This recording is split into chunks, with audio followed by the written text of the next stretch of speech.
Hope everybody's having a good week. Podcast will be out as always on Tuesday morning.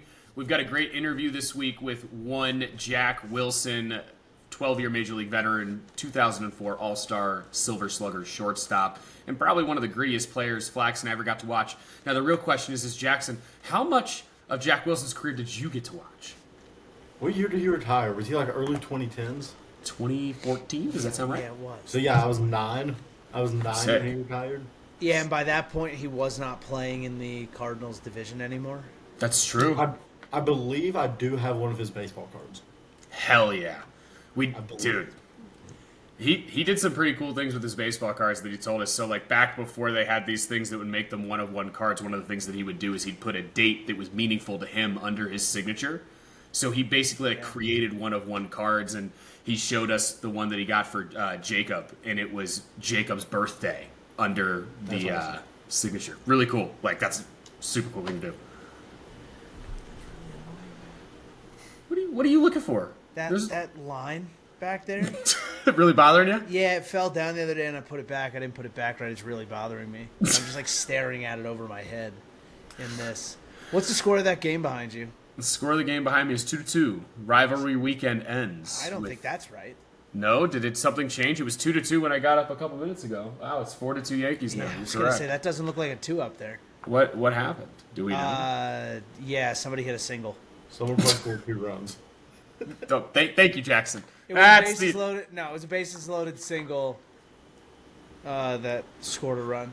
All right, let's get this show on the road here. Let's get going here. What are you waiting for, Ryan? Guys, thank you. Guys, thanks for joining the live stream as always. This is our Baseball Unstitched Weekly Roundup. We'll see how Weekly Roundup-y we are this week, but we'll certainly give it a shot. We're going to start with where we always start. Ryan Evan Jackson, a.k.a. our stats guru. But you got to know who we are today because that's obviously not what our names are, and I'll go first like normal.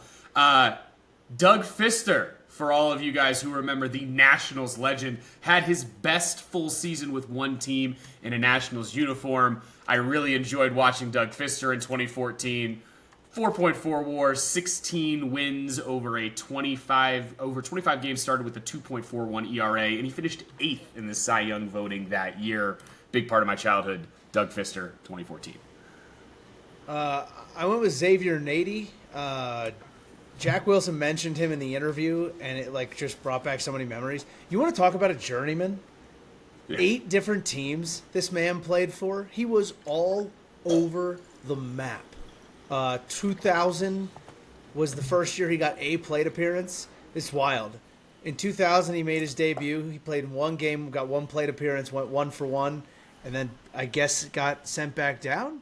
He had 1,000 in his first season? Yeah, 1,000 in his first season, and then he didn't come back up till 2003. Which is real tough life. You know what's funny? Not to take us off topic. Oh, not to. But it's funny, they say, there's so many guys that say they get brought up, and then they don't play as well, they get sent down, and they have it in their mind of I was just here, I play well, I'll come back. And there's so many guys that never happens to. Sure. And Xavier Nady had a good two-season break where he didn't come back. But 2003 to 2014, the man put up a career 3.7 WAR.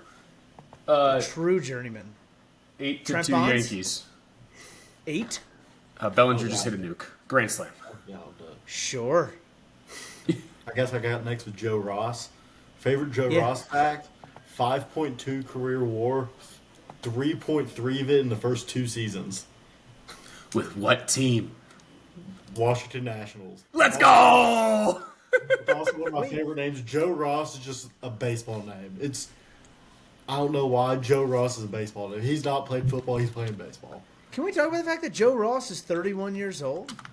Yeah, dude. He came up pretty young. Where is he? 22. He's with the Phillies. Yeah, he's pitching with the Phillies too. Yeah, he is. Do you guys remember his brother? Tyson Ross. I did not know they were related. Yeah, I almost said Donald Ross, but that's a golf architect from a very Pretty sure long time Tyson ago. Ross ended his career with a couple really bad outings with the Cardinals, and that's all I'm remembering by now. Yeah, but like early on, he showed some like true spunk. When he was with San Diego, he was a dog for 3 years, dude. Oh yeah, he was a great pitcher. All I remember about those couple dog. Cardinal starts. That's fair. That's fair. Well, good job. I think everybody did a good job this week. I think we have some interesting names. Let's move to a more serious conversation here, and I'm sure many of you sitting down right now listening to this are asking yourself what Evan Flax could ever possibly think about Underwhelming. with what's going on in Baltimore and the Brandon Hyde firing. Do we want to let me start this, or do we? Yeah, sorry, you're starting. Yeah, you're starting. Okay. Well, Your let's just very start with- important thought process. Let's just start with this. When it first happened, my brothers and I immediately FaceTimed each other, just going through it. Also, Tim Cousins got fired, who was the catching coach and field manager. But for people who don't know, Tim Cousins and Brendan Hyde are like attached at the hip, so it was not shocking that he would go with him. He was with him in Chicago when they won a World Series when Brandon Hyde was the bench coach there, with Joe Madden. Joe Madden? Yeah. Yes. Yeah. Okay. But yeah, I mean, Brandon Hyde getting fired was kind of the scapegoat move. I saw a tweet today that listed out all the players that have had to take on interviews in regard to the firing. Two guys who have not had to take on any interviews in regard to the firing: David Rubenstein, Mike Elias. They will have a point where all the questions will be asked about that, and they will handle it. But 10 days ago, 12 days ago, Mike Elias did have an interview, and he said, "We believe in him. He's our guy. This is the direction we're moving." And then 10 days later, he got fired. That's not shocking. It would be bad practice for Mike Elias to come out and say, yeah, he's on the chopping block. Yeah. I don't know that there's ever, there's very rarely a time where firing your manager leads to inspired and good play. Yeah. Because for the players, this is somebody that they built a relationship with. They feel bad. They don't necessarily look to the manager and feel like it was his fault. I think like a lot of the guys were basically saying like, this sucks and it's a result of us sucking. Like they know it. Multiple guys said there was no losing in the clubhouse, anything like that. Like, which again is what it is. And I just think it's stupid. And the team's in shambles. Like how many games can you start in the first 2 innings giving up 7 runs? It's every single night. Every single night. And it's so frustrating as a fan because you turn the game on and you're like, today's going to be competitive. Because the team that is on the field is a team that can be competitive and has been competitive. Yes. And then the first 2 innings happen and you're like, all right, well, get them tomorrow. You have no other option. It's so frustrating because it shouldn't be this bad. So we've talked about in passing the biggest issue at the bare minimum at the dish. Listen, we know the starting pitching has not been where the starting pitching needs to be, right? But it's to a point of which like we're not even keeping ourselves in the ball game, and that's really difficult, right? When you're out of a game in 2 innings. However, the linchpin all offseason for this team was what this offense could do in order to keep them in games the entire time, and how this bullpen, when it came time, was going to keep them in games as long as it was close. Neither of those things have happened at the rate they need to. Now, I want to start with some of the at-bats in the situation, which I think the bigger piece that I see, and we've talked about this, is the lack of what seems to be adjustments at the plate for a lot of the Orioles hitters at the current moment. And it's a definition of insanity situation, right? We've seen a lot of situations where guys are just letting fastballs go right down the middle. Right, and like lost puppy type situation. It's not that these guys can't play ball. We're not talking crap on these guys' ability to hit. The approach has just looked misguided, confused. I really don't know what to say about it. It's hard to put into words. Yeah, I just don't know. Like if we want to focus in on the firing, I don't know that firing Brandon Hyde is the move there. Right, a lot of people, like my big take here is that the biggest issue the Orioles face right now is that their approach is not good. 2 years ago when they won 101 games, they led the league in batting average the second and third time around against a starter. They knew how to make adjustments. They knew how to take better at bats as the game went on, and it was a part of the game plan and a part of the process that the offense took as a whole, from the coaching staff down to the players. Those hitting coaches have since moved on, not been brought back by the organization. Freddie Gonzalez, as the bench coach, was let go at the end of last year. What? Of all guys? Because and Freddie Gonzalez was speaking on the radio the other day about this, that they went that direction because they wanted a younger coaching staff as a whole. The hard part about a younger coaching staff, to be quite honest, is that when things don't go right, you can't just use vibes to get out of it. That's a good point. No, I can't fight you there. And like, again, this is not saying anything about these coaches. They're probably very smart and do have a good understanding. But when a guy like Jackson Holliday goes and hits horrible, and all it was a change in the way he held his hands in the bat, and it takes sitting down with his dad for what I'm assuming was 30 minutes, he makes the adjustment. Now he's one of the better hitters in the AL. Yeah. And then you turn around and you look at other guys on the team that aren't making adjustments, and it's like, well, are we sitting down and having these conversations? Or do we feel because we're really young as coaches against these hitters and these guys that are really high-profile names, I'm not going to get in there and tell them how to do their job. I'm not going to get in there and try and mess with what's always worked for them, because that's a bad way to handle things when things aren't going right. The approach isn't changing. The choices the guys are making at the plate, the way they're handling at bats, the way they're handling pitchers second, third time around isn't changing. The amount of guys, it's almost every night we get to the sixth inning and the starter is still out there and he's thrown like 80 pitches. And I know he's going to go in the seventh because his ability to go through this lineup a third time isn't worrisome. And they've got a 6-run lead. There's nothing that this team is doing as a whole to try and adjust what they started the year doing to now, because I think the assumption is, well, when things get going, they'll get going. And this is not the same lineup that it was 2 years ago and that it is today. Guys aren't playing the same. It is what it is. Jackson, I don't know if you have any thoughts. Yeah, I think that's been the most disappointing part's been the offense. It's like everyone knows the pitching's been bad, but it wasn't expected to be a top 5 staff in baseball coming into the year. I don't even think the starting rotations, outside of this week, I don't think the starting rotation's been that bad since the first 3 weeks of the year. Povich and Sugano have been quite good. They've been pretty solid. Like, they haven't been horrendous. I mean, even Kyle Gibson will give up 4 runs, but like today and yesterday between him and Eflin was kind of an anomaly. Like, they weren't that bad. Yeah, and I think the whole design with that pitching staff was 5 innings, 3 earned runs, 5 innings, 4 earned runs. Let the offense go, get it to the bullpen. Yep. Like, I feel like the past week or two, they've been getting at least some more of those starts. And the offense is getting 1 run through 6 against someone who they had no business getting 1 run through 6 against. There's a lot of listening to basically outside of Holiday, who over the last 10 games has 13 hits, I believe 2 or 3 home runs. He's been swinging the bat way more consistent than everybody else since that discussion with his dad.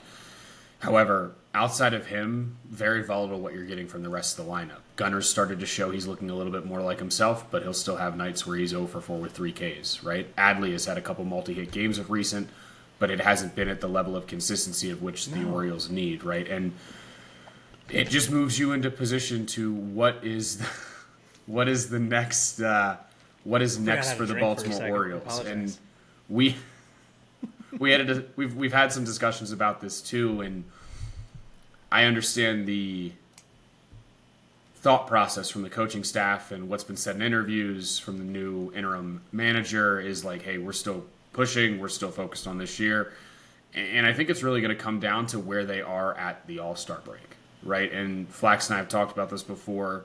Jackson, you know this very well. There is a point in time of which it's not about waving the white flag and you're not going to try anymore, but there is a point of which you have to start looking at roster construction for the following year and putting yourself in the best possible position.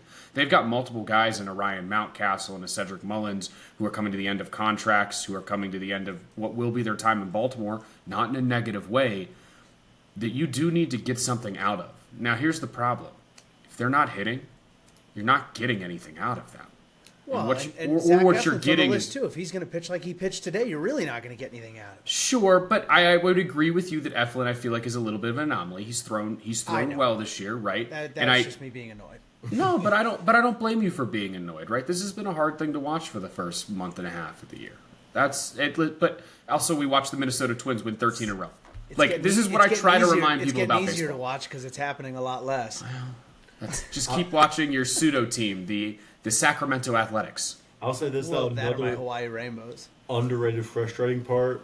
Tell us. This is not as much, but Corbin Burns has been dominant this year in a Diamondbacks uniform, and I know Orioles fans aren't loving Over it. that. That he has a 2.5 ERA and has looked like a top 10 pitcher in baseball. But what else did you expect? He is a top 10 pitcher in baseball. Yeah. And now he's got extra dad power. But everybody's upset because his strikeout rate is down. Get out of here with that. Hey, Jackson, analytics guy, are you upset that his strikeout rate is down? No, I think his cutter had a 47% whiff rate last start, and if your main pitch has a 47% whiff rate, that's just kind of like. And this is why I remind you. They know it's coming and they can't hit it. That's why that's the same thing with me. That's my cutter. Yeah, I'm sure. His is 96. This is why you're our analytics guy, because you can make that. His is connection. 96. Well, Flax's is 70. I don't think it's that soft. You don't throw it as hard as you throw your sinker. It's not anything on purpose. It's just the movement. No, I like it. You know what? That's good. I got a nice 10. You need some gap. on the fact that it plays like a baby slider. You need the dispersion between the numbers. Don't worry. You know what a baby slider is? A baby slider is just not that good of a slider. Exactly. No, it's halfway between that and a cut. Okay. All right. Okay. Sorry about it. What else we got on the docket for tonight, my friend? We had another one. I do have another one, Jackson. I know you have one, and Yeah. You'll hear this on the pod tomorrow or Tuesday when it drops also. But it was rivalry weekend, and we gotta have a conversation about Yankee fans, especially. And listen, I do enjoy a lot of the content that the John Boy Media guys put out, but when you have a platform like that, and you know that your fans are the Yankee fans, we cannot be spouting nonsense about Juan Soto. We have to try and hold ourselves to be the better style of fan who handles the ups and downs of a season and the ups and downs of an organization a little bit better than having a whole segment on your channel, not even your podcast, but your whole channel, about what you're going to do at the game when Juan Soto comes to the plate, or how ridiculous it is that Juan Soto didn't want to stick to the traditions of the pinstripes, which I think is the dumbest thing in the world. At the amount of money that exists within baseball right now, to think that that is important to somebody, truthfully, at the level at which Juan Soto could get paid, like, get over yourself. And at some point, I've said this over and over again, when Juan Soto's career is done when he's 42 years old, the smallest service time he has ever spent in a big league uniform will be in those pinstripes. Yep. So why do you think you have any level of owner? It's narcissistic. It's been tough to watch. I know for me, I'm a Cardinals fan, but growing up, Jeter was my favorite player. And past 5 years, Yankees were my number 2 growing up. Past 5 years, I can't. It's been getting worse and worse. I feel like, in my opinion, maybe it might have just been me getting old and getting on social media, but I was a Jeter guy growing up, and now it's tough for me to interact with Yankees fans. I listen. The portion of the fence I stand on with is simple. Okay, I think a lot of the frustration of these things comes from the social media platforms. I have family in Long Island. I've grown up around Yankees fans my entire life. The whole bleacher creatures Hold on. turn their back on him. The loudest boo that's ever happened in Yankee Stadium was tonight. What do you mean? It's just social media. These are New Yorkers. Listen. My uncle's a New Yorker. I love him to death. But this is who he is too. I'm making the point though that I think it's blown to a new proportion because we've got to hear about it for a week upcoming to the situation. I think that's where I'm trying to go with this. Yeah. Is for a week we had to hear about what was going to happen, and then what happened, and we already knew it was going to happen, but then we had to watch it happen. And listen, I don't really disagree. I got to be honest with you. The whole turning your back on Soto is pretty cringy in my opinion. And I mean that from a standpoint of, listen, at the end of the day, Soto had a really great year as a Yankee, but he was a Yankee for 1 year. And I understand people wanted him to be there. They felt like they shared their entire hearts with him in a certain way, and like I get all that, right? But I think that we tend to do that with every player that we endear ourselves, no matter what organization we root for and the fandom of it, right? There's been many of players who have played 1 or 2 years with the St. Louis Cardinals or 1 or 2 years with the Baltimore Orioles that were very important to what happened that year. At the same time, them making a decision not to come back was not met with this type of. If you want to boo someone, boo Steinbrenner and Cashman. Yeah. Who couldn't go to bat against Cohen? Like who wouldn't give up the tradition to make him the superstar he wanted to be, right? Like that was the difference. For everybody who thinks it was, like truly money, or like Soto was going to the Mets to be Juan Soto, the Mets superstar. Sure. He would have gone back to the Bronx to be Juan Soto, one of a long list of really important people who have played for the Yankees. And that's not what superstars want to be. Aaron Judge, in all ways, shapes, and forms.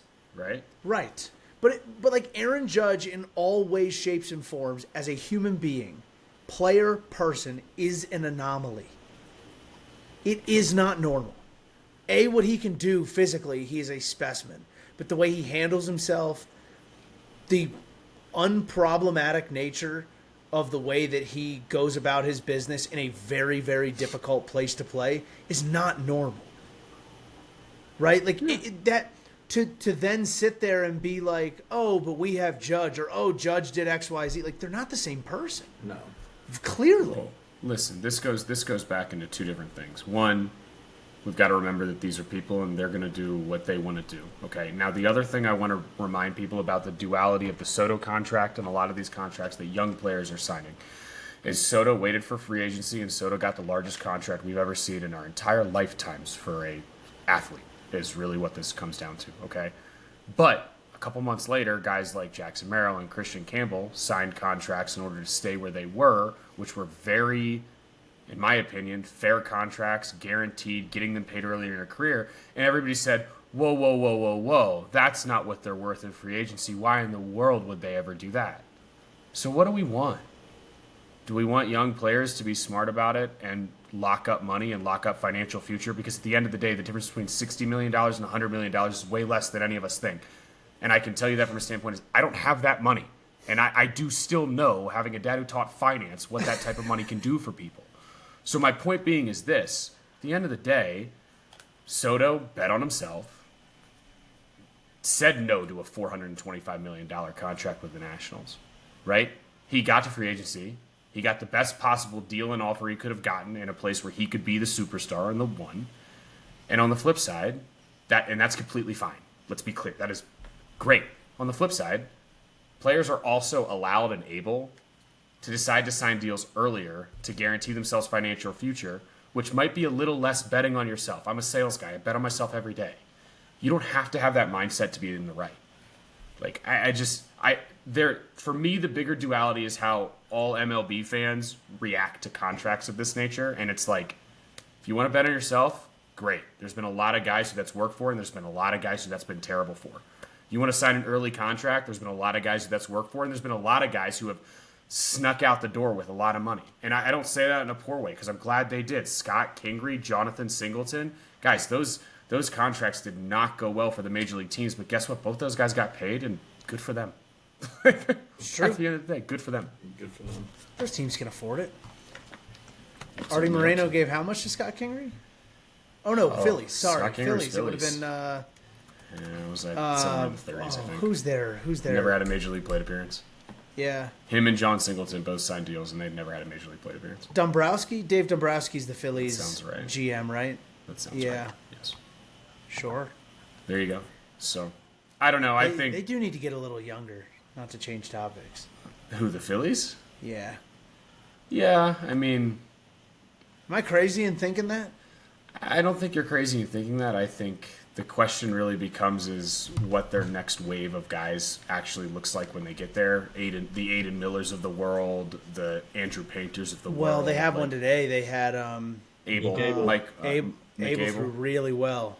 Yeah, but this is where you're at. Nola's throwing to a tune of a 6 ERA right now. Who would have Well, thought that?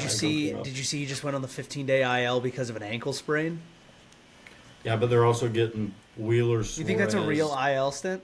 Or yeah, no. Are we gonna They're we're also gonna have getting that good starts discussion? from 3 or 4 other guys right now. So Listen, What'd you say? they're also getting good. Sanchez looked good, Luzardo's look good, and Wheeler's look good. Dude, Luzardo has been the pickup of the friggin' offseason that nobody wants to talk about. Have you seen Luzardo's I've numbers, bel- Flax? I've believed in ahead. that guy for about 5 years, so about time Oh. to cash that check. Hey, love that, Jackson. Jackson, can you go ahead and pull up Luzardo's line real quick? While you do that, Throw it up on the screen. Use that share function. while we're talking about the Phillies, this was completely unintentional, and I had no thought of talking about this today. But Jose Alvarado suspended 80 games. Yeah, And talk dude. about Phillies pitching. Not great. Yeah, PEDs. Yeah. Luzardo? He said that it was something in his weight loss medicine that popped. Yeah, that's what I saw. Interesting. I No, don't know it's that just, that's a real but it is thing. interesting. I mean, it's going to be interesting to hear the rest of that. To be honest. Yeah. Well, Luzardo's it's tough pitching when to your the tune team of issues a 2 ERA statement. right now. Ooh. Go ahead, say it again. 2 ERA and already has the second most B WAR of his entire career. It is May. It is Jeez. May. He's got some good lettuce 2.6. coming out of the back of that hat, too. 2.6 B WAR. It is May. He's got a 1.19 whip. Kinda good. His batting average 2.36 against right now whip. is 244.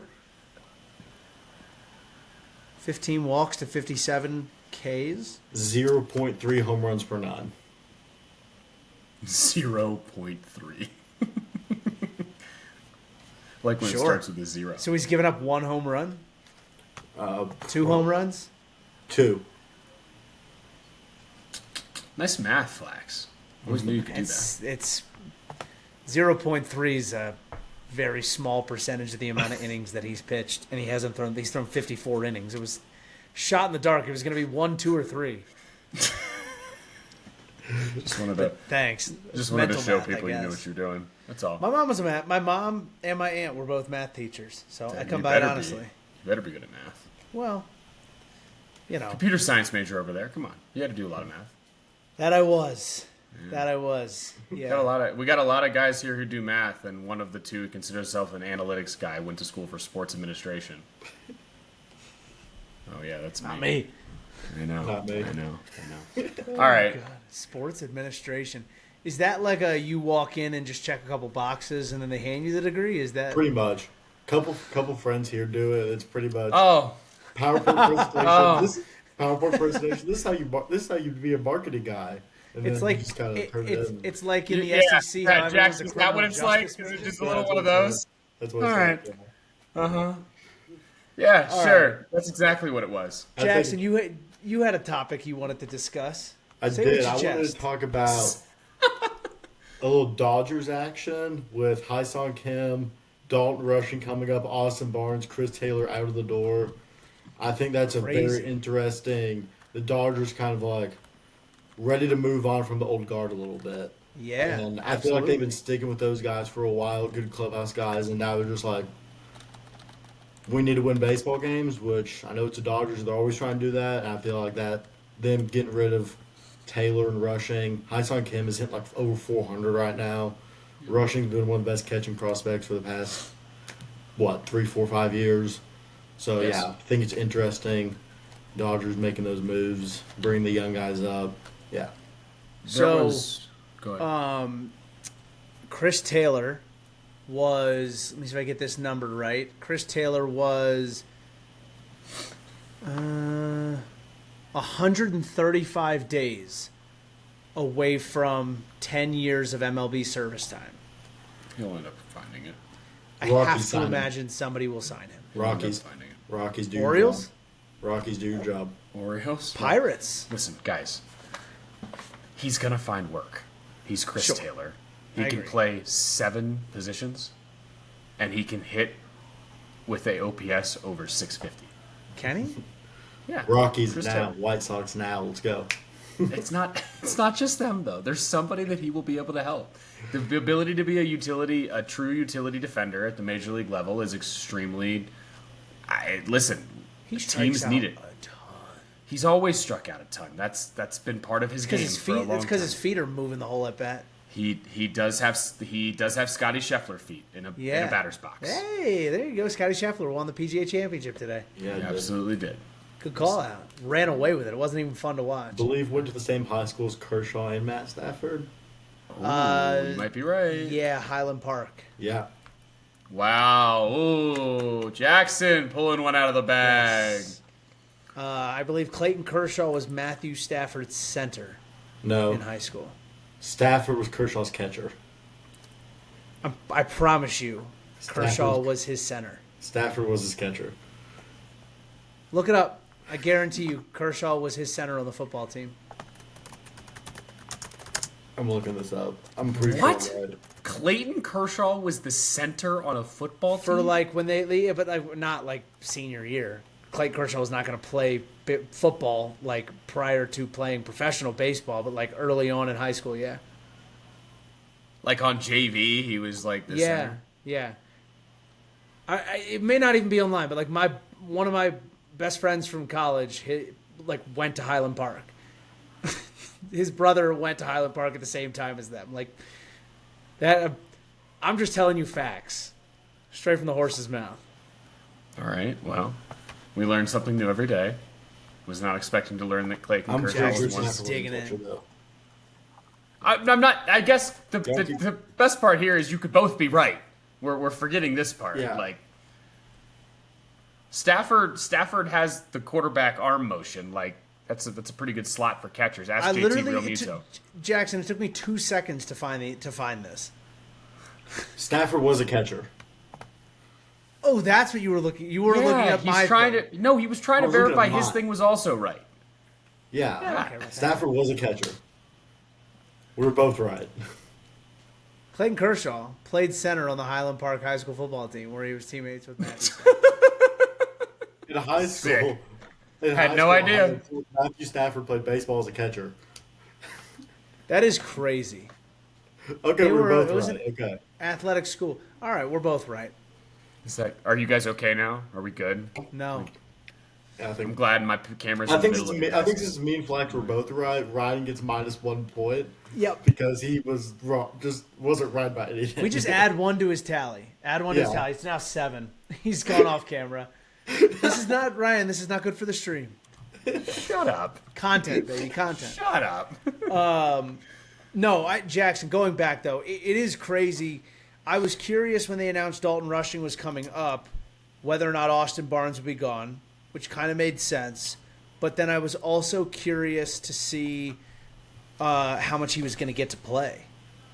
Right? Most times when this happens and you have really highly rated prospects, the last thing you want to do is bring them up and have them sit the bench. Yeah. Right? You want to get them at bats. You want to get them playing. So a lot of times they don't come up unless somebody gets hurt or spot opens up, because otherwise, put them in AAA and let them just keep swinging the bat.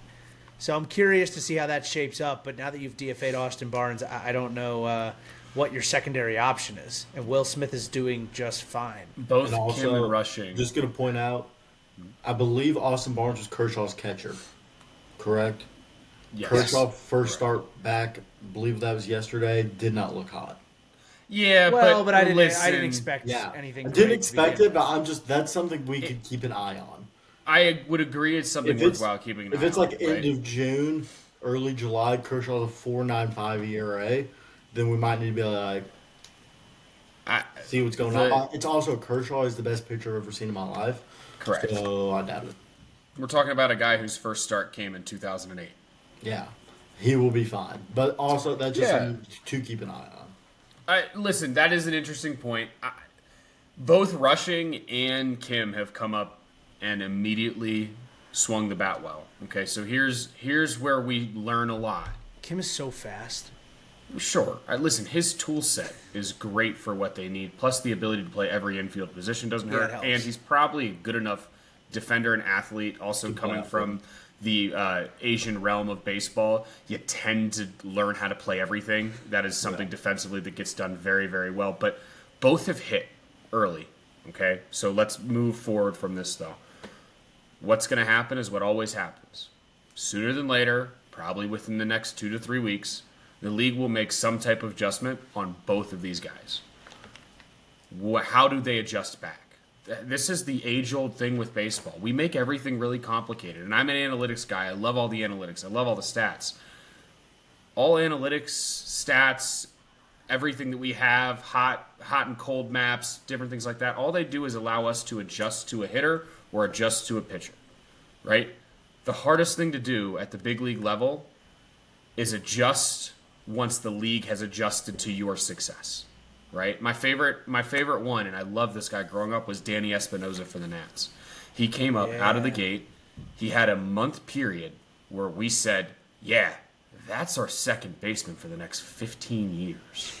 He hit 4 or 5 home runs in a very short period of time. He was hitting up in the mid 300s. He was a shortstop by trade, so he was playing defense at second base that you were just like, damn, could get used to that, right? Switch hitter. The league just adjusted to him, right? And it's not that Espinosa didn't adjust back to the league in a way of which could keep him at the major league level, but like you just don't. A lot of things are inflated early because most guys, when they come up, the first thing teams are going to do is find out if they can hit a major league fastball. And Rushing and Kim being able to do that is not all that surprising. Kim has had a pro career for the last 7 to 8 years at the KBO level and looked very, very comfortable in AAA. And Rushing has been a top prospect for the last 3 to 4 years, right? So I like the move to get younger. But we also have to really be patient and wait to see what comes out of this. These are two guys who they're going to find ways to get at bats, to Flax's point. Rushing will DH some nights as needed, or it'll be Will Smith DHing and Rushing catching, one or the other to keep his knees fresh. So we'll see. Probably ride of the hot hand a little bit as the months go on as well. As they should. And Will Smith is hotter than all hell right now, if I remember correctly. So, Well, what's funny, though? Because on the flip side of that, you look at guys like a Jackson Merrill, who I'm waiting for someone to adjust to him. But he just, like, there are some guys that I think they just fit, and he's on that list for me Those right are now. called Hall of Famers. sure. I don't disagree, but here let's actually put this into better context for everybody. We had the We're Soto early for that. conversation earlier. Okay? Beginning of the year, Soto was hitting like 279. He'd only hit 3 or 4 home runs. We were like 3 weeks into the season, everybody's like, what in the hell happened to Juan Soto? And I'm thinking to myself, yeah, this is what it looks like when the league makes an adjustment. He's an above average hitter. Yeah. Oh, I mean, look at this just this So, like- weekend against the Yankees. They didn't the first 2 games of the series. They didn't throw him anything. So, but this is reinforcing that point of like Jackson Merrill, when he is not playing well, if he's the guy we think he is, his league adjust, he just still is an above average hitter because he is consistently a top 15 type hitter when he's healthy, right? Like where the adjustment brings you down to is what becomes interesting, right? Chris Taylor had a season where he hit over 300 and he looked like he was going to be this next long-time utility guy for the Dodgers, and they still brought in. And he was insanely clutch in the playoffs, and I don't say this is negative things, right? But like the biggest thing in baseball is consistency. If you're a young baseball player out there, stop chasing all these crazy things that really aren't made for you at the level of game of which you're playing. Learn how to consistently find outcomes. Learn how to hit line drives all across the board at a consistent rate, because what you don't realize is 99% of people cannot do that. No. That squaring up a baseball is arguably the hardest thing to do in sports. Yeah. So it makes a guy like Just a Taylor lot more Simpson to so it. dangerous, though, right? Sure, 'cause he got- doesn't he's have got to. Well, I wasn't going to say that, but like he's Not a almost four-way. like Billy Hamilton on another level with he's his Billy bat to ball Hamilton skill. on. Yeah, dude. I Right. mean, listen, he does He barrel changes the ball things. consistently. But what makes him even more impressive is he doesn't have to, and he's still one of the most dangerous people. I mean, when Mangum comes back healthy, they're going to have two guys who are like that. Yep. They're going to put the ball in play and force you to make a play 100% of the time is what it's going to feel like. And you're not going to make it 50% of the time because they're just I truly look at that team, and we were talking about this with Ethan, like I truly can't understand how they're not playing better. Like how they're not winning more games. Like they're just on that list of teams for me. Like they're on the list of teams similar to the Orioles for me right now where like regardless of what you thought the floor or the ceiling was, they're not matching what I thought it would be. It's not as good as I thought it would be. Now, I didn't expect them to be as good as I thought the Orioles would be, but definitely thought they were going to be better. Yeah. Am I wrong in that? I was very high on that Rays rotation coming into the year. Well, and like you lose McClanahan that quick, right? Yeah, but you still have Shane Baz, you still have Drew Rasmussen.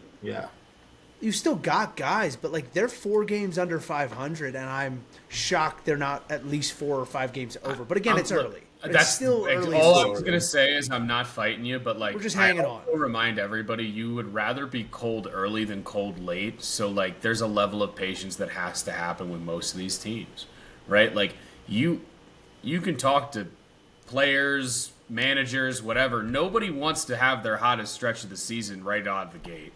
I'm going to be honest. Yeah. Because if you... The Rays. 2 years ago. 3 years ago? 2 years ago. But, listen, I'll say it right there. Pirates have done it a couple different times over the last X amount of seasons. We've seen the Marlins do it before, right? Yeah, and I don't say this is negative to those franchises, but like 162 games. 162 games. That's a lot of games, guys. It's a long season. That's what I try and remind my brothers and all the other Orioles fans of, like, it's just not going to be this bad the whole time. You just have to ride the wave. Bats are too good, in my opinion. Well, not only that, but like, too good. But it's not that, right? It's like these guys are big leaguers, and they, just like anybody else, don't want to show up and not do well, so they're going to work hard to make the adjustments necessary to get better. Like, there's just no way around it. That's usually the Orioles have too many good players who know how to make adjustments. To give it 2 months, Gunnar Henderson's going to find a way how to hit a baseball consistently again. He's getting better. Adley had a good couple of days. Even his bat. That's the other thing. We should talk about this offensively because they went, and I refrained from using profanity, but the Nats went belt to ass this weekend. We did. Like, there's no way around it. Which the Orioles did to them for a good 4.5 year stretch. Correct. So this is the way these things go. It's going to happen eventually. Yeah, absolutely. I didn't think it was going to be now. I thought I had another 3 years, but that's Sorry, okay. But the choices to pitch to certain guys in certain situations was really what drove the outcomes of the series. Because the first 2 games of the series were not that bad. They weren't great. The first game of the series wasn't that bad. The offense in Game 1 scored 3 runs. They also, I believe, set an Orioles record for men on base in a single game. Yeah, it was they hit 15, the ball. 15 runners in scoring position that didn't score or something. I would like to point out from that game real quick, Mackenzie Gore has had my all-time favorite stat line from a pitcher. Oh, it's crazy. Went 3 1/3 innings, 10 hits, 2 earned runs, struck out 9, and had a 36% whiff rate. It was the most absurd. That's my ace, baby. It was the most absurd 3 1/3. One word. It was Babib. That's what happened. Yeah. Dude, it was after we had finished up the interview, while we were talking, I had the game up. And I had the game up when James Wood hit the game tying home run in the 8th, and I just remember just going like this. I was like, "Oh my god." Cuz I knew what had happened, and I was just like, I knew it was coming. That was the worst part. I knew it was coming. And this is the situation that we're in right now. That's what's making it hard to watch. Is it doesn't feel like the approach is changing. It doesn't feel like adjustments are being made. But again, it's a younger coaching staff, and they're getting their feet wet and understanding how to manage their role just as much. But the worst part is the guy who is the hitting coach for the Twins right now, who They are hitting the ball fairly well. Orioles hitting coach, co-hitting coach from 2 years ago. Sure. The other ones with the White Sox. So it's a take it or leave it 50-50. kind of scenario. Look at Mr. Vargas. He's doing something well. Yeah, you want to talk about somebody who Tim helped a Elko guy make hitting an home adjustment? Thank you. I'm so Chase glad you Maestro said Miguel hitting home Vargas. runs. Miguel Vargas made an adjustment. Something wasn't working. He made an adjustment. They gave him 2 days off. He fixed it, and now he's lighting the world on fire. It won't stay that way, right? Maybe won't. not at a 330 clip, right? No, He could definitely become a. Oh, what he'll be a people thought 280. He could be a He'll be 280 a hitter on a 280. regular He'll be a basis. 280 hitter with 20 bombs a year. I think that's totally 20, possible. 20 could be generous at times, but his top year is probably 20. I like. I mean, that he's got number. like five. He's got like 5 in the last 20 games. Not saying he couldn't. I'm just making the point that we also haven't seen it, right? You know me. Yes, but that is the whole thing when it comes down to it. It's a game of adjustment. We talked about it today for our game. Like I took a really bad first at bat. I didn't make an adjustment in my second at bat, and then I took a really bad second at bat. And when I took a step back, it was just like, hey, let's just be a little smarter. Let's just like recognize what happened, make an adjustment, and do it better next time. I think that's a good segue. Oh, That is a great segue. God, I can't believe I almost forgot. Okay, for everybody viewing, you are about to see Ryan swing on his first home run since you were what? How old? 12. 12. So Is this for all your you first didn't one? think That is it- such a depressing statement that I just had to run on a say. big field. yeah, first home run on a big field Yeah. for sure, no question. That is a depressing statement. What all of you don't know is I've probably pimped double-digit amounts of balls that hit the top of the fence and didn't go over. Did you pimp this? Oh yeah, dude. Oh yeah, he did. So I'm first going to apologize for the poor video quality because I tried, it is guys. what It's it off is. my phone. But the beautiful thing about baseball is you'll see enough here for it to be a worthwhile watch, and we'll show it a couple of times. Oh yeah, But Jackson, I know. I'm There's no so sound. glad. Sorry, guys. It didn't work today. I don't know that sound was needed. Did you want to hear the ball off the bat? Yeah. I heard it was pretty Was this cool. a torpedo bat? No, No, we sir. still haven't gotten them. That's a whole story. I don't want to get into it. All right, you ready? I've seen it a couple times already. I have to imagine so. All right, Jackson, give me some thoughts here. Pause right. Hold on. Get into the stance, Flax. Jeff Let's get Jackson's Bagwell. thoughts That here. is Jeff Bagwell if I've ever seen it. Yeah, I like that. I right. like that. So for All everybody wondering, this is what we worked on this offseason for Ryan because I've become his de facto hitting coach, is that bat used to sit flat and still, and the hands just kind of rolled up. Now we're working on a little bit of hand movement, a little bit of flow, getting a little bat tip in there, right there, and then it's just a rock, step, go. Oh yeah. Oh yeah. Absolutely pimped it. That's our third base coach, by the way, just chatting it up with the other team. Yeah, but he was hyped for me. That's all that mattered. Yeah, his reaction when you hit it, he thought it was gone off the bat too. I just want you to know, I was not the only one. I also thought it was gone off the bat, if you couldn't tell. So I'll walk some people through this at bat because this is more fun for me. This is not bad, man. I'm Pretty going good look. 89 to 92 off the bat. That feels right. It came off quick, but I for, hit it hard. for that launch angle and that backspin? contact, that was the main thing we worked on this offseason with Ryan was learning how to hit the ball with backspin, which is just like get the bat head out to it and like get some whip behind the barrel. I'd like to throw out it wasn't a cheapie either. It was at least a 350, 355 Oh portion yeah, of the field. No, Like it was not a cheapie. It was left center, third base coach. Third base coach. just Attaboy, going- Adam. Adam's just going nuts back there. He's just home run signal. That ball had not landed, by the way. When he started going like this, that ball was definitely still in the air. So what I was gonna tell you guys about this is what's fun is so we faced this team. I faced this guy one time last year. He probably throws Look at that. low 70s. He's a 2-pitch pitcher against righties. He's slider, some type of slider sweeper, and then fastball. His favorite thing to do is he's about 60% of the time he's going to throw that breaking ball, and he likes to throw it off the shoulder to steal pitches. Yes, this is what I do in men's league. This is my thought process. I want everybody to know this is how I roll. So I saw This him is how warming good up. hitters are. Good hitters don't just go up there and hit. Good hitters have a plan and a purpose. I saw him warming up. I got all the right-handed hitters together and said, hey, listen, this is what this guy's going to do. He's going to want to steal the strike off of your shoulder. I said, honestly, if you like hitting any type of spin, I would just throw the fastball out the window and I'd wait for the breaking ball off your shoulder because he's going to put one in there for you. First pitch of this at bat, he grooved a fastball right down the middle. I watched it because this was just not what I was looking for. It wasn't what I was trying to put this swing on. And then second pitch, he threw me exactly what I was looking for, and I did not miss it. And then you did No, this. we didn't. And You then pivoted. Oh, I yeah, you did. The little bat toss was Did you so Kirk good. Gibson around second base? No, you don't no. know. You don't know the my rest of the God. story. They So, stole my let's just- trot, Jackson. Hold They on. stole Let's my just home run start with trot. this. Let's start with this. There is no grass on the infield past what you can see. It is a full dirt infield. And as I walked up to the field, I knew it was not going to be a good day for me at the plate. It's just not my visual that was It's not going to his make me vibe. comfortable at the plate.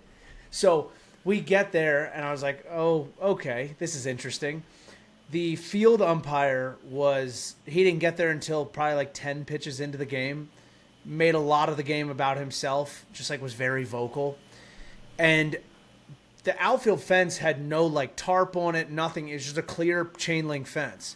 So the ball clearly went over it. They thought because the bottom part of the fence, there was like a hole in the warning track. The umpire from second base thought that the ball had like bounced underneath and through the hole instead of going over the scoreboard, which it went like through the gap between the scoreboard and the fence in like left center in like Yeah. a deeper part of the park. So Ryan like was jogging and was between I was what? You were around between, what, second and base. third. I was And the around guy second starts base. Like I'm running in my I'm in my shit too. Like I'm like moving the helmet. I'm like I got a nice pace on my jog. I'm ready to high five the third base coach for the first time in 18 years. And then he just yells ground rule double and I sink Took it away from you. very fast. And then And then I made fun of Ryan because he was like it was like a cartoon character just getting built up so with energy at I third stopped, base. right, I just waiting- stopped and stood there waiting waiting for to him run to home. call the home run. So then when so first of all, the funniest part is how they finally declared it was a home run. They asked the home plate umpire what he thought. The guy who is absolutely furthest from the play. 100%. And they just go, "What do you think?" And he just goes, "It was a home run." And we're just like, "Yeah, why was this even a question?" It was very clearly, we had two guys who were in the bathroom, like out behind the fence, and they like came sprinting over because they saw it go over the fence. So we know for sure it was definitely a home run. The But other team's Ryan, outfield like, did confirm that it was as well. Yeah. Ryan like sprinted like Didn't know what to do. the 90 feet home. was hyped. And I'm like sitting there, I'm hitting behind him. I'm like sitting there like with my helmet ready to like, hit helmets like you do when you hit a home run. The entire team is behind me out on the field. You would have thought he hit a walk-off home run.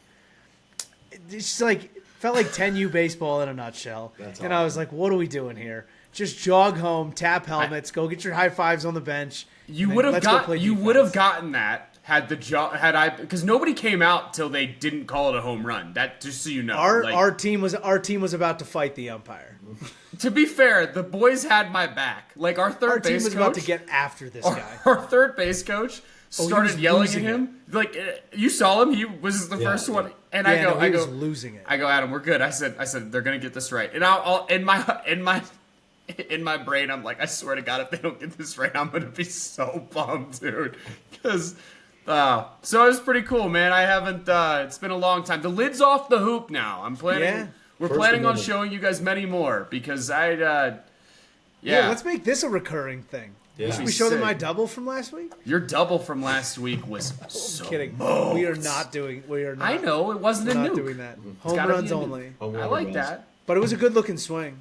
Thanks, man. Um, A lot of work put into that. I think we executed the plan. I think that's the big piece, right? When you're in the absolutely. off season, guys, as stupid as this sounds coming from guys who are just at this point playing men's league baseball, and Jackson works with college baseball all players important. and data analytics. Flax and I were literally in the cages twice a week, right? At least. Now we have full-time jobs. That's not always as easy as that sounds. We've got full-time jobs, families, responsibilities that don't allow us to have that easy type of access to these things. And 2 times a week, making adjustments, tinkering with things, and trying to put ourselves in a good spot. I hit 515 in this men's league last year. It's not like I didn't hit before, but when you want to work towards an outcome and you want to make adjustments, it's about putting in the time and the effort, and also making sure that you're listening. In my opinion, try to listen to one voice. This is something that we don't talk about enough in sports, right? Yeah. I have a lot of people who have given me advice on swing and different stuff like that, but last offseason, I legitimately only listened to Flax. Because if you only have one input, it's going to help drive you to the right situation in the right place.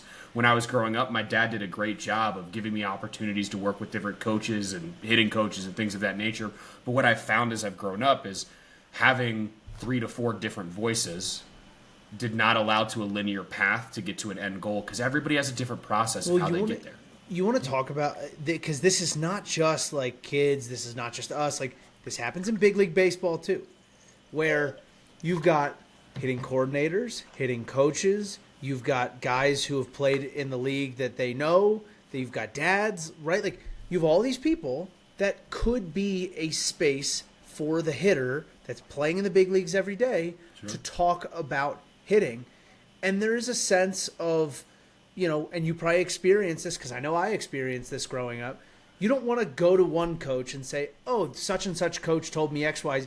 You and I working just with you and I makes it easy, because we can have a conversation about it. Yeah. We can say to each other, hey, man, what do you mean when you're saying this? Because what I'm hearing is, when you say bat tip, is it, what am I doing? And then I can like physically put you in that position. And then you can say, this is what I've always felt and thought. And you don't have to worry about like, oh, I'm going to him telling him that I heard it better from another coach somewhere. This is also happening at the big league level, as crazy as that sounds. Like there's a lot of voices. Oh, yeah. I've seen it firsthand. Like, we have 6 coaches on staff, then we have me and another manager. Like, our center fielder was struggling, came up to me and was like, what are you seeing in my at-bats? Like, I know he's talked to everyone about it. He came up to me, asked me what I was seeing, just wanted a different perspective. Sometimes every hitter's different, every pitcher's different. Sometimes a certain cue for one pitcher might mean nothing to another pitcher. And, like, it can be one small cue, like, hey, maybe landing on this side of your foot, and then boom, pitch is moving different, velo's harder. That's what Clint Hurdle always says. If you take an at-bat and it doesn't go well, the first 2 things you should ask yourself is, did I pick a good pitch? And did I take a good swing at said pitch? If one of those 2 things isn't yes, then we don't need to have another conversation. Yep. Because you either didn't take your best swing, like you didn't take your A swing, or you didn't pick a good pitch to hit. And that's okay. But let's learn from those things. Yeah. So it's either take your A swing or pick a better pitch. The other piece that we're getting into is something that's very important to me about athletics and sports, not just baseball, is our need to treat everything the same exact way. For example, what your center fielder needed to hear, the conversation you need to have, the cues of which he needs to work with. Those are not going to be the same for me. Those are not going to be the same for, Cooper Torres, right? They're not going to be the same for whoever that player might be. Shout out Cooper Torres. Shout out Cooper Torres. Shout out Brady Frederick. Oh, whoa. Sorry, I had to throw Go Bucks, baby. That's my guy. Go Bucks. But the point is, guys, is that remember, too, as you continue to mature through your baseball career, as you go through life, whether it's work, sports, anything, you are going to operate differently than other people. It might be similar, but it will be different, right? We all need different things to be successful. And the biggest thing in sports, a lot of times, is what Jackson brought up, in my opinion, which is cues. Okay, Flax and I had a conversation today before I got on the mound. And Flax said, hey, last week I was telling you to get into your legs, because when you get into your legs, that means you're throwing with less arm. And I said, actually, what I need from you, from a cue perspective, is to tell me that I'm not lifting my leg enough and I'm into more of a slide step than I am into my normal leg lift. That's the cue that I need. However, Flax was trying to tell me the same thing the week before, but what I need to hear to do that, the cue, was different than what was coming from him. He now knows what the cue is. He now knows what to say. And when I hear it, it's going to give me what I need. These are things I want everybody to learn and recognize about themselves, because it's going to help you throughout your career, whether that be baseball or anything else that you're doing in life. So there you go. Final thoughts here. We're blowing through this hour. Anybody got anything We good? always blow through this hour. Final Great weekend for thoughts. the Bucks. Great weekend for the Bucks. Great weekend for the Bucks. Great weekend for the Bucks. Shout out the Big Red. Heck yeah. Moving on to a super regional against, I think Bellhaven. I don't even know. Should I go This is check the- what Kent this is State the- Club Baseball is doing? This is the point of the year. This is the point of the year in D3 baseball where like there's 330 teams, and by this point, everyone is a 35 plus win team that is somewhat good. You're playing in a super regional, so. But no, Denison swept right through their regional this weekend, and we're moving on.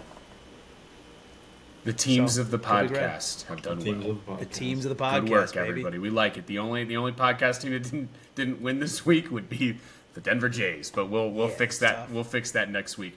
I don't have anything. As always, guys, we appreciate you hanging out with us. Please like, follow, subscribe. You can listen to the podcast every Tuesday when it drops on your favorite streaming platform, whether that Tell be your friends Spotify, and family about us. Apple, or YouTube. Yeah, sure. Tell your friends and family about us. Let us know. Absolutely. We hope you enjoyed this. Please engage with us on any of our social medias. We'd love to hear what you have to say. But past that, as always, we hope you have a wonderful week, and thanks for spending an hour with us on Sunday.